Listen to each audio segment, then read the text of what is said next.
নমস্কার বন্ধুরা, Jimmy's baby care and parenting চ্যানেলে তোমাদের সকলকে অনেক অনেক স্বাগত জানিয়ে শুরু করছি আজকের ভিডিওটি।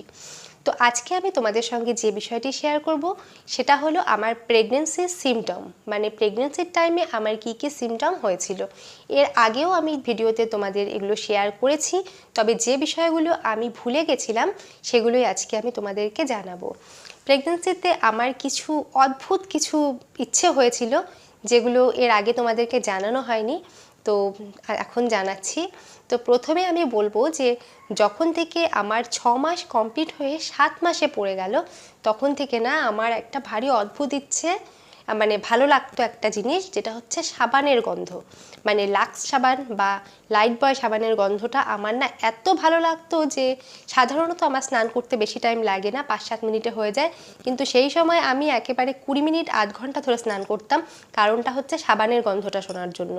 মানে বাইরে এসে যদি আমি একটা সাবান নিয়ে গন্ধ শুঁকতে থাকি তাহলে লোকে আমাকে পাগল বলবে, এরকম মনে হতো, যে কারণে কি স্নানের টাইমটা আমার প্রচুর বেড়ে গেছিলো।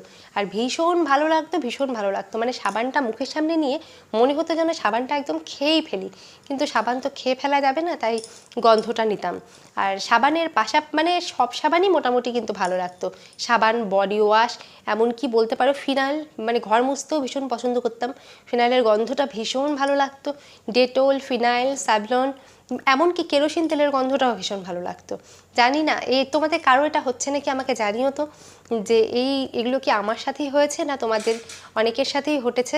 আমি শুনেছিলাম যদিও অনেকের কাছে, তখন আমার ভারী অদ্ভুত লেগেছিল যে এটা আবার কেমন করে হতে পারে, কিন্তু সত্যি এখনও যখন আমি তাকাই যে ডেটলের বোতলের দিকে কিংবা স্যাভলনের বোতলের দিকে, তখন আমার না হাসি পেয়ে যায় যে আমি এই বোতলের মধ্যে নাকটা ঢুকিয়ে থাকতাম এই গন্ধটা নেওয়ার জন্য, এত ভালো লাগতো। প্রতিটা সাবান, তারপরে তো স্যাভলন সাবান দিয়ে স্নান করতাম, তো সাবানটাকে যে একদম মুখের সামনে রাখতে আমার মনে হতো কি করব, এটাকে একদম খেয়েই নেই আমি, তাহলেই যেন আমার সব থেকে বেশি ভালো লাগবে। আর ক্রেভিংস ছিল হচ্ছে মিষ্টির প্রতি, মিষ্টি জাতীয় খাবারটা ভীষণ ভালোবাসতাম, এটা তোমাদেরকে আমি আগেও জানিয়েছি।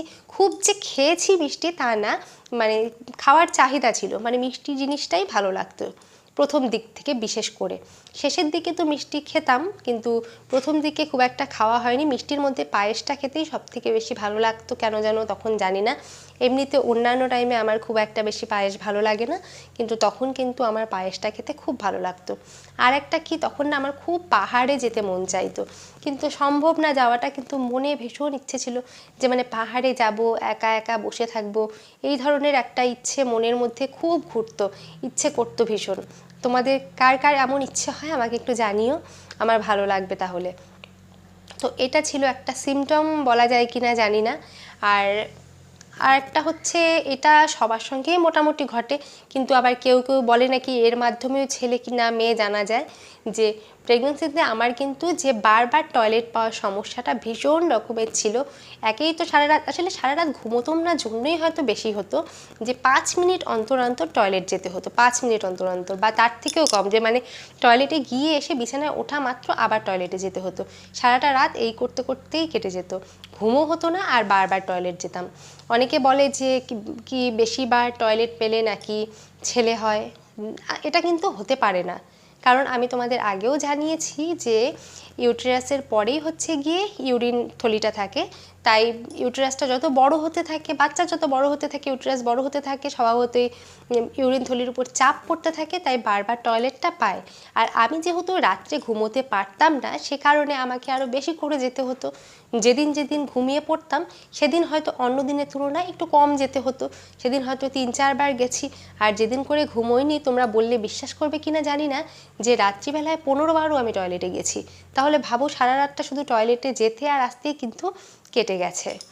এরপরে আর আর কি সিমটমের কথা বলি তোমাদের, আর চুল ওঠা, চুলটা কিন্তু আমার প্রচুর পরিমাণে উঠতো সেই সময়, মানে একদম মনে হতো চুল যেন খুলে খুলে পড়ছে একেবারে। সেই প্রেগনেন্সির টাইম থেকে শুরু করে বেবি হয়ে যাওয়ার পরেও প্রচুর পরিমাণে হেয়ার ফল আমার হয়েছে। আর মুখেও কিন্তু পিম্পলস হতো, খুব শুকিয়ে গেছিলাম তখন, এখনও অনেকটা শুকিয়েই আছি আমি, যেহেতু আমার বাচ্চাটাও ভীষণ চঞ্চল। তো তখনও একদম খুব কিন্তু বাচ্চা মানে কনসিভ করার আগে কিন্তু আমি এতটা রোগা ছিলাম না, কনসিভ করার পর থেকে ভীষণভাবে রোগা হয়ে গেছি। যেহেতু রাতে ঘুমোতাম না, তাই মানে কোনো ভিটামিনসগুলোই আমার উপর ঠিকঠাক কাজ করতো না, সবই গ্যাস হয়ে যেত। আর একটা তো কথা আছে, সবাই বলে যে ছেলে বেবি পেটে থাকলে নাকি মায়েরা দেখতে খারাপ হয়ে যায়। আমি কিন্তু দেখতে খারাপই হয়ে গেছিলাম, চোখ মুখ একদম বসে গেছিলো। তো আগেকার দিনের মানুষ যারাই দেখেছে তারাই কিন্তু বলেছে যে তোর ছেলে হবে। মানে সবাই বলতে বলতে আমার মাথায় এটা কখনোই আসেনি যে আমার মেয়ে হবে, যদিও মেয়ে বাচ্চা কিন্তু আমি ভীষণই পছন্দ করি। তো ডাক্তার যখন আমাকে জানালো যে তোর ছেলে হয়েছে, আমি কিন্তু একটু অবাক হইনি। আমি যেন এটা শোনার জন্যই রেডি ছিলাম, কারণ প্রত্যেকে যে দেখেছে আমাকে সেই বলেছে যে তোর ছেলে হবে শরীরের অবস্থা দেখে। আর পেটটা ছিল একটু সুচালো টাইপের, মানে নিচের দিকেই কিন্তু ভীষণ চোখা টাইপের ছিল, মানে চারপাশে কিন্তু কোমরের সাইড দিয়ে মানে একদম আগের মতোই ছিল, যেমন অনেকে যেমন ভীষণ চওড়া হয়ে যায় তেমন চওড়া কিন্তু হয়নি, সামনের দিকেই চোখা টাইপের ছিল। তো আগেকার মা জেঠিমারা এমনটা মনে করে যে পেটের আকৃতি এমন হলে নাকি ছেলে হয়, তো আমার কিন্তু তেমনটাই হয়েছিল।